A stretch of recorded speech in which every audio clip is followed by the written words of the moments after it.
आज सुबह से ही घर में फुल तैयारी चल रही है। सफाई, ग्रोसरी शॉपिंग, कपड़ों की आयरनिंग, फ्रीज़र रेडी करना, मसाले अरेंज करना। सीरियसली ईद की तैयारी भी एक अलग लेवल के मिशन होता है।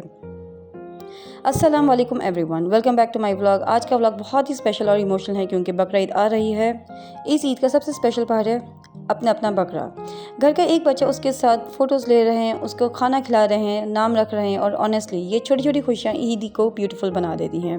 आप लोग अपने बकरे का क्या नाम रखा, कमेंट सेक्शन में ज़रूर बताइएगा। कभी कभी लगता है ईद की असल खुशी सिर्फ शॉपिंग या नए कपड़े पहनने से नहीं है, बल्कि फैमिली के साथ बैठने, हंसने, बिजी रहने और एक दूसरे के साथ टाइम स्पेंड करने में होती है। और फिर आता है बहुत ही ख़ास दिन, यौम अरफा। अरफा का दिन इस्लाम में बहुत ही अजीम दिन माना जाता है। ये दुआओं का दिन है, माफ़ी का दिन है और अल्लाह से दिल भर के बात करने का दिन है। इस दिन ज़्यादा से ज़्यादा इस्तग़फ़ार करें, दुरूद शरीफ पढ़ें, तकबीर पढ़ें और अपने लिए, पेरेंट्स के लिए और पूरी उम्मा के लिए दुआ करें। आप लोग अरफात के दिन क्या स्पेशल इबादत करते हैं? रोज़ा रखते हैं या कोई स्पेसिफ़िक दुआ? कमेंट सेक्शन में ज़रूर शेयर करिएगा। और फिर बकरा ईद का दिन आता है। सुबह की नमाज़, तकबीरात की आवाज़ें, घर का रश, किचन की खुशबू, एवरीथिंग फील्स सो स्पेशल। कुर्बानी सिर्फ एक रिचुअल नहीं है, ये सेक्रीफाइस और ओबीडियंस का प्रोग्राम है। हज़रत इब्राहीम अलैहिस्सलाम और हज़रत इस्माइल अलैहिस्सलाम की सुन्नत हमें ये सिखाती है कि अल्लाह की रज़ा के लिए हर चीज़ कुर्बान की जा सकती है। और सबसे ब्यूटीफुल बात कुर्बानी का गोश्त बांटना है।